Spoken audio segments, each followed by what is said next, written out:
dia, Potterheads! No domingo passado eu fui fazer o Enem, de boa, assim. E no domingo anterior também, né? Que são 2 domingos, eu fui nos 2. É bem longe da minha casa, uns 2 quilômetros, e eu fui a pé, não foi uma coisa muito agradável assim, pra chegar lá. Cheguei bem cedo, eu cheguei lá, eram 11h30, 11h40 por aí. O número de questões que eu acertei variaram muito, porque o INEP fez o favor de colocar um gabarito com 3 questões erradas, mas eu fiz a linguagem estrangeira de espanhol, por isso não me afetou a questão de inglês. Peguei os cadernos, os 2 da cor rosa, coisa mais linda do mundo, lindinho da mãe. E desse ano eu consegui trazer os 2, porque ano passado, de 2019, eu fiquei com muita preguiça de esperar. No primeiro dia eu achei que a prova de linguagens estava mais fácil, porque não tinha conteúdo mesmo, era só interpretação. Desse ano foi só interpretação mesmo. E a prova de ciências humanas eu achei mais difícil. Eu não sou uma expert assim, eu nem sou muito estudiosa também. E apesar disso, eu fui bem para o que eu queria alcançar. E as notas que eu tive em 2019 foram muito menores, provavelmente. Eu não sei quando eu acertei em 2019 também, vai que eu acertei a mesma coisa e eu vou tirar aquela nota ruim de novo, né? Então, em linguagens, aqui eu escrevi, mas não dá pra ver porque eu escrevi de rosa. Eu adoro rosa. Em linguagens, eu acertei 29 das 45 questões. Achei que eu ia acertar muito mais, só que foram só 29. No primeiro gabarito que o INEP lançou lá no site, eu tinha acertado 28 nessa daqui. 32. Não dá pra ver nada, nem sei porque eu tô colocando aqui. Eu ainda errei passando 2 pro gabarito, mas eu já descontei uma aqui, que senão seria 33, mas a outra eu não sei se eu errei ou se eu acertei, porque eu fui arrumado aí o gabarito e eu voltei a ter as minhas 29 questões acertadas. Em ciências humanas eu acertei 32. A redação do primeiro dia foi incrível. Nossa, foi um tema legal demais.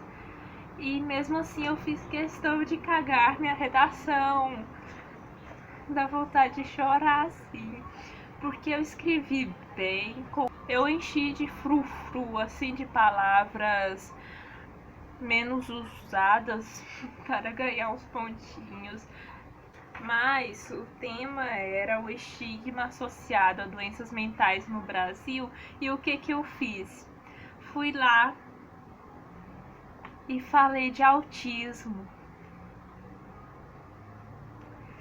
Eu falei do estigma associado ao autismo.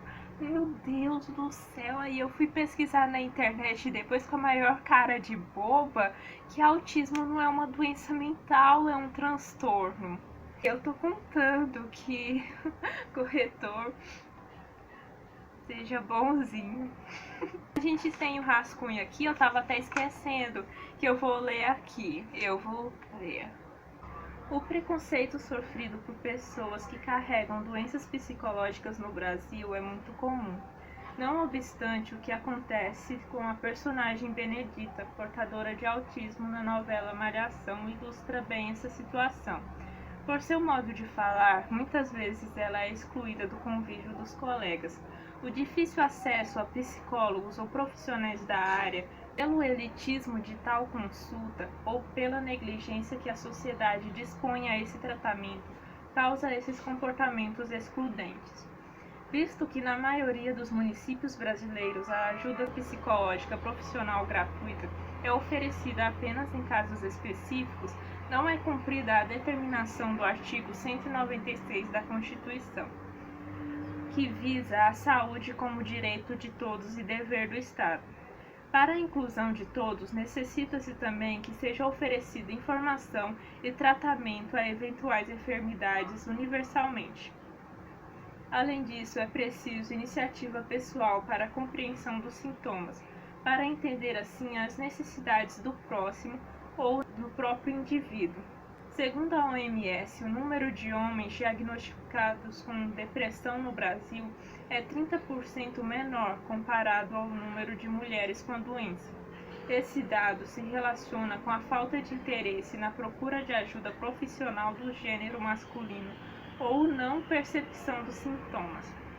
Para melhorar a convivência e qualidade de vida das pessoas com doenças mentais, é necessário que o Ministério da Saúde, juntamente com as UBSs, Unidades Básicas de Saúde, disponibilize o processo de atendimento profissional na área psicológica, tanto em consultas individuais quanto em palestras coletivas, para tornar cotidiano a preocupação com saúde mental, visando o melhor atendimento de si mesmo e do outro, diminuindo assim a exclusão dessas pessoas. Lendo assim, eu achei muito legal, eu achei tão bonitinho minha redação, porém essa não é a que eu enviei para lá. A que eu entreguei pro aplicador, na minha concepção, é muito mais refinada. Eu achei essa muito bonitinha, só porque aqui tá toda rabiscada, que eu errei várias coisas aqui e errei também na hora de passar para a folha oficial de redação. No segundo dia, para mim, foi o pior dia, claro. Mesmo que eu tenha estudado um pouquinho dessa matéria de ciências naturais e matemática, é muito cansativo ficar respondendo questões uma atrás da outra, fazendo conta de multiplicar. Nesse ano não foi muito complicado assim não, de matemática pra mim, mas eu não tirei uma nota boa assim, tá? Nem sei porque eu tô falando que não foi complicado, se eu errei um monte, mas foi mais de calcular os negócios na mão, calcular multiplicação, divisão, com aqueles números miudinhos, aqueles números quebrados, que dá nos nervos. Em matemática eu acertei 27, que eu acho que foi, nossa, foi muito mais que eu esperava, que a gente não é bom em matemática, a gente estudou um pouco, mas a gente é ruim. Sempre tem que fazer essa palhaçada. E em ciências naturais, eu tirei 24.